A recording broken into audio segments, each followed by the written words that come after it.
What's up, guys, and welcome back to Bass Fishing Tips. And in today's video, we're going to be talking about the jerkbait. I absolutely love throwing jerkbait this time of year, and this is one of the lures that I included on my top 5 baits for the month of October. And the reason that I did that is because the month of October for me really marks the beginning of really good jerkbait fishing. Now, the really cool thing about a jerkbait is that it works all year long. I've caught them on it in the dead of the summer. I've caught them on it in the dead of the winter and everywhere else in between. But this fall fishing time frame, and as we move deeper into winter and colder water months, is really where the jerkbait starts to shine. And with all the shad and bait fish that we've got up shallow this time of year, a jerkbait can shine even more. And I think for people that don't have confidence in the jerkbait, fall fishing is one of the best times to go out there and to gain some confidence in it, because this is a time of year that you can get a ton of bites tossing around the jerkbait. So in today's video, I want to give you guys 4 tips for fishing the jerkbait during the fall that'll hopefully help you, like I said, to go out there to get a ton of bites and just to put more fish into the boat, bank, or kayak, or wherever you guys happen to be fishing. So tip number 1 has everything to do with choosing the right jerkbait, because when we walk into the tackle store, we go to omnia.com or wherever it is that we happen to go, there are just tons and tons of options when it comes to a jerkbait. And there are so many good jerkbaits available to us now at so many varying price points. You know, you think about a Vision 110 to $25 jerkbait, and really it is kind of the gold standard of what we consider jerkbaits in the jerkbait fishing world. I've got a ton of them in my box, and it's a bait that I've caught a ton of fish on. Then you can go as cheap as, like, you know, $1.99, I'm sure, if you find one in the, you know, the discount bin or something like that. But as far as like what am I looking for in a jerkbait, that's kind of more what I want to talk about, so I can help you guys to somewhere within your price point, whether it be a Vision 110 or the discount bin. That rhymed. I didn't mean for it to. That was actually pretty good. Just to pick up a jerkbait that I feel like you guys can have a ton of confidence in to go out there and to catch some fish. So my in particular favorite jerkbait at the moment is a Berkley Stunna 112. And in particular, it is just your standard 3-hook version, the standard diving, standard size, just that normal, what we consider a jerkbait and what we think about when we think about jerkbaits. And then even more particular, it's in this color right here called Stone Cold Shad. Now, I want to start with the color in particular. Stone Cold Shad is a, as you guys can see, matte shad color. I cannot tell you how much confidence I have in the matte shad colors in whatever brand that it might be. Whether it be like that brown matte shad that Vision has, that Megabass has. There's another one in the Jackal rearranged. It's like this kind of almost whitish, translucent matte shad. And then obviously in the Berkley, it's this Stone Cold, which is like this blue matte shad. Matte shad in so many different water clarities, so many different light penetrations, so many different you know, types of water that I fish in, whether it be dirty, clean, whatever it is a color that I have a ton of confidence to go out there and to catch fish on. And so I really lean into those matte shad colors because of just their ability to do so many things really well in so many different water clarities, water temperatures, water depths, so on and so forth. And then, like I said, just that standard jerkbait. This isn't a deep diving jerkbait. This is just your standard diving depth jerkbait. This is a jerkbait that's going to get down to about 4 to 6 feet depending on the line that you're throwing it on. And you know, it just is that standard 110 to 112 size. I think if I'm going to pick up one jerkbait and I'm going to learn with one jerkbait, this is the jerkbait to learn with, because you can cast it on most rods really easy. You can vary your line size to get it to do different things, and like I said, it's in a really standard color that's going to do good about dang near anywhere in the country. Now, I like the Stunna in particular because of one major factor, and that's the hooks that come on this thing. It comes standard with these Fusion 19 hooks, and that was always one of my gripes with like the Vision 110. The Vision 110 is such a good jerkbait, but it comes with these really crappy light wire hooks that oftentimes break and bend out. And if you don't put the exact hook back on there, it'll make your jerkbait start doing some really wonky things. Too light of a hook, it'll float. Too heavy a hook, it'll start to sink. And so I love the Stunna because I know straight out of the box that I'm going to get good hooks on it. And for me and how I like to fish my jerkbait, good hooks are essential because I am a very violent jerkbait fisherman, to say the least. And so having good hooks to withstand my hook sets is a key for me to actually putting fish into the boat bank of the kayak. But like I said, if I'm going to pick up one jerkbait, it's going to be just your standard diving depth, standard size, in some sort of matte shad color, and I just have so much confidence in that. All right, so tip number 2 has to do with the retrieve on our jerkbait. I think this is probably one of the most contentious topics when it comes to jerkbait fishing, because everybody has got their retrieve that they like, or their sets of retrieves that they like. And then there's some people that are like, man, I twitched that thing twice, paused it for 10 seconds, sneezed, wiped my nose, and then twitched it again, and that's when that fish bit, and that's how specific you got to be. And I'll be honest, there probably is some sort of very specific jerkbait bite out there like that. I've got on some really wacky ones before in my day, but as a standard practice, where I start with my jerkbait retrieve, and where you should probably start with your jerkbait retrieve, is just a twitch, twitch, pause, and then a twitch, twitch, twitch, pause. So that's 2 twitches, and then a 3 to 5 second pause, 3 twitches, and a 3 to 5 second pause. That's kind of my like standard starting point, and then from there I start to dial in what those fish want. And how I kind of start to dial it in is, where do those bass eat that bait on that retrieve? Are they eating it during the twitch? Are they eating it during the pause? Are they eating it at the front end of the pause or the back end of the pause? And what do all of those things mean for your retrieve? Well, if they're eating it within the twitch, if they're actually eating it while you're actively twitching that jerkbait and you're actively moving that jerkbait, it probably means you can get just a little bit more aggressive. Those bass are probably just a little bit more aggressive overall. They're a little bit more willing to chase. They're a little bit more willing to move and go after something. And so you can pick that jerkbait retrieve up. You can just go a twitch, twitch, twitch, twitch, and never actually pause that jerkbait if they're actually eating it and there's more than one that eats it in the actual twitch and in the actual jerking of the jerkbait. Now, if they eat it on that front end of that pause, that's where maybe I would cut out the pause length, or start to cut down the pause length. Maybe keeping the pause at like 1 to 2 seconds, just slightly stopping that thing and keeping it moving, because those bass may be, you know, as a little bit more aggressive, but not as aggressive as a bass that will eat it on just that constant movement. They still want some sort of pause, but maybe it's just a twitch, twitch, twitch, twitch, twitch, twitch, twitch, twitch. Just those short 1 to 2 second pauses. It gives that bass just enough time to really kind of dial in and hit that bait. Now, if they're eating it on the back end of the pause, if they're eating it when you reactivate that bait, that's where I'm going to start letting that pause extend just a little bit. And, you know, that's where I'm going to start doing like a twitch, twitch, and then letting it sit. 1, 2, 3, 4, 5, 6. Then twitch it. 1, 2, 3, 4, 5, 6, then twitch it.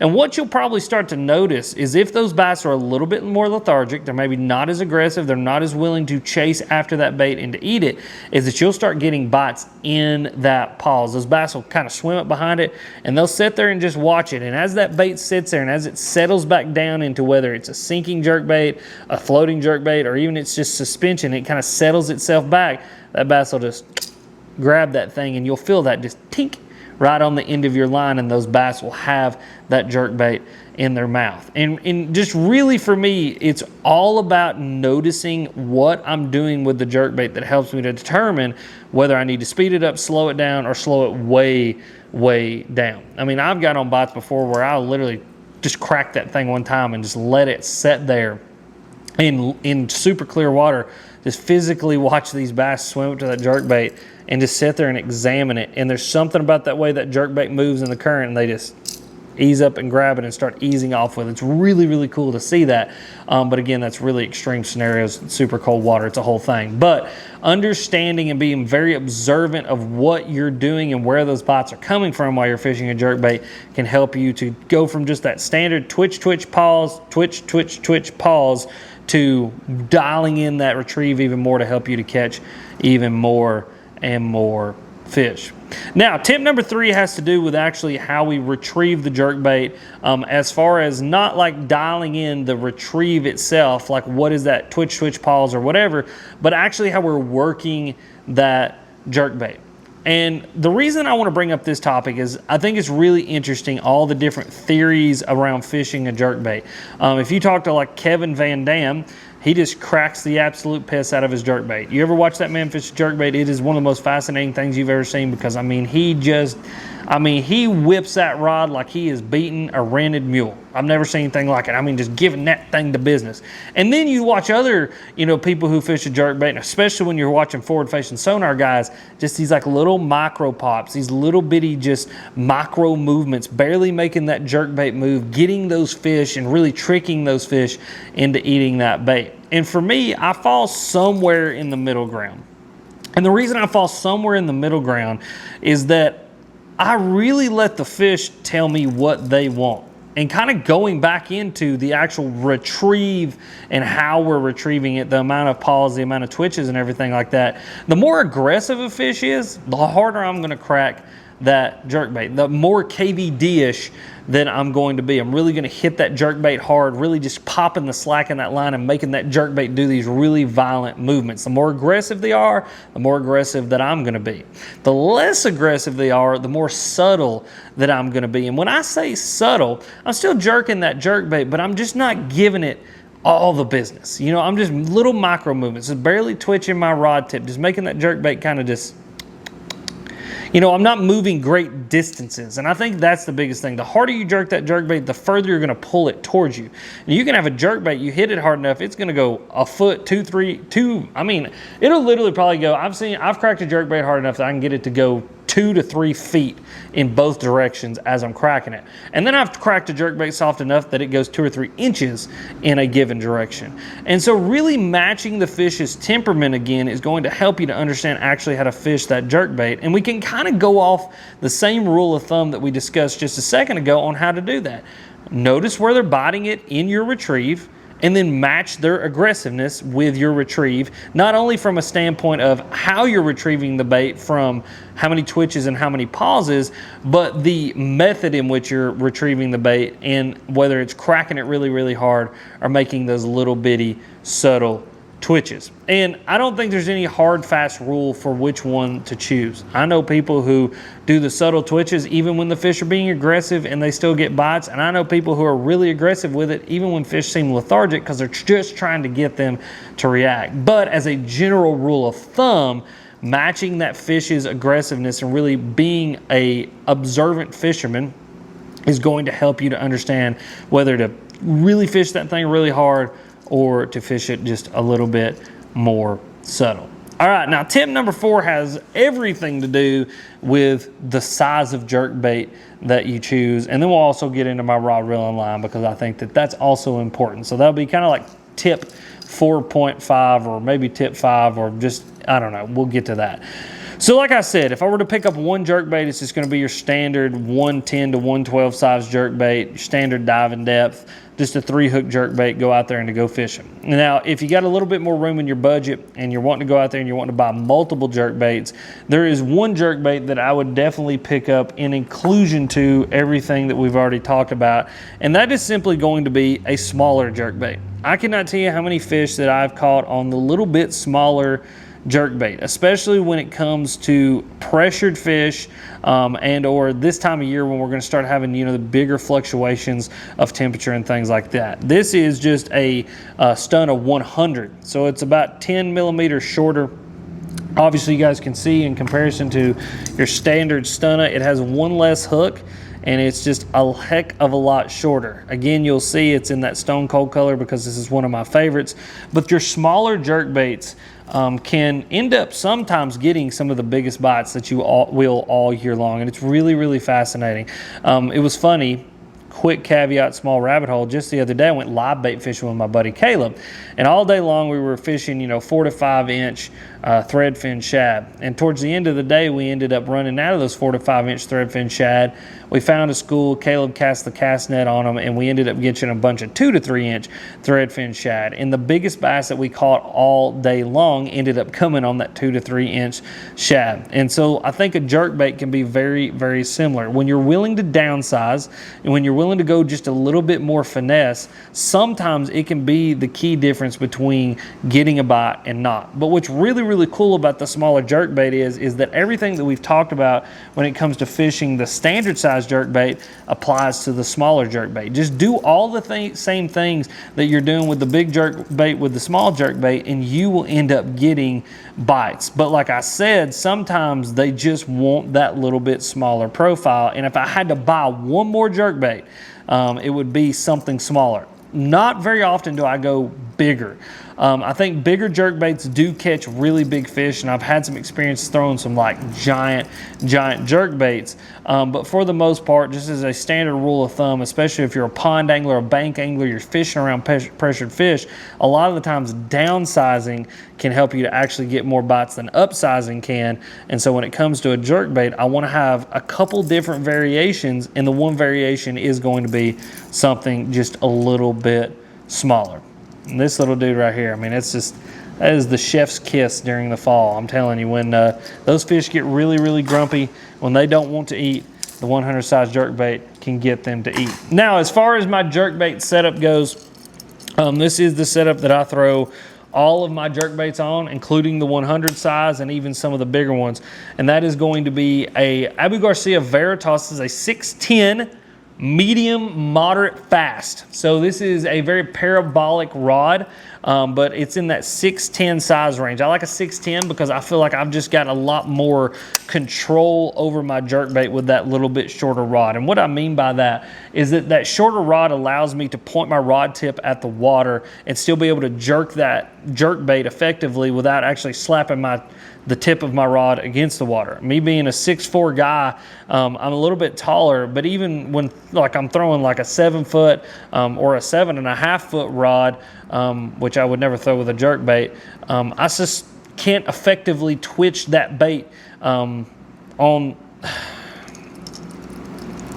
Now let's talk about my rod and reel setup for a jerkbait. This is kind of just your standard, what a lot of people would probably say is a jerkbait setup. The first thing is going to be my rod. This is a 610 medium fast action rod. I love a medium fast action rod simply because I want that rod to reset really, really quickly. And what do I mean by that? Like when I twitch this rod, that blank doesn't have a lot of wobble in it. I'm able to activate that jerkbait. I'm able to pick up the slack of that line because that little bit faster action, able to jerk that jerkbait in. If you watch that rod, it resets really, really quickly, which allows me to be able to fish that jerkbait effectively and be able to just get all the different actions that I want to out of it. Like I said, there's a variety of different retrieves that we can have, and so that faster action on that rod allows me to do all of those different actions while also being able to reset really, really fast. Another thing that that little bit faster action does is it allows you to get some of those more subtle twitches in there. If your rod is just way too parabolic and it doesn't reset enough, when you go to twitch it, you literally won't move the line at all, and you won't move the jerkbait at all. You'll simply move the rod. And for a long time I was fishing, it was actually a 610 medium moderate fast, and what I noticed is as I got that jerkbait closer to the boat, when I was fishing it a little bit more subtly with more subtle twitches, I would twitch that thing and the jerkbait wouldn't even move. The rod would move, but the jerkbait wouldn't move, and it was simply because that blank was just way too parabolic. It had way too much kind of loosey-goosiness to it, and I don't want that with a jerkbait rod. I want something just with a little bit more stiffness, something that'll reset a little bit faster, and that's what you get out of that faster action rod. Then I'm fishing it on a 7 gear ratio reel. 7 gear ratio for a couple reasons. Number one, it helps you to pick up slack as you're fishing the jerkbait, because the entire time you're fishing the jerkbait, you're twitching your slack. That's what actually gives the jerkbait its action. You don't want to have a taut line or tight line.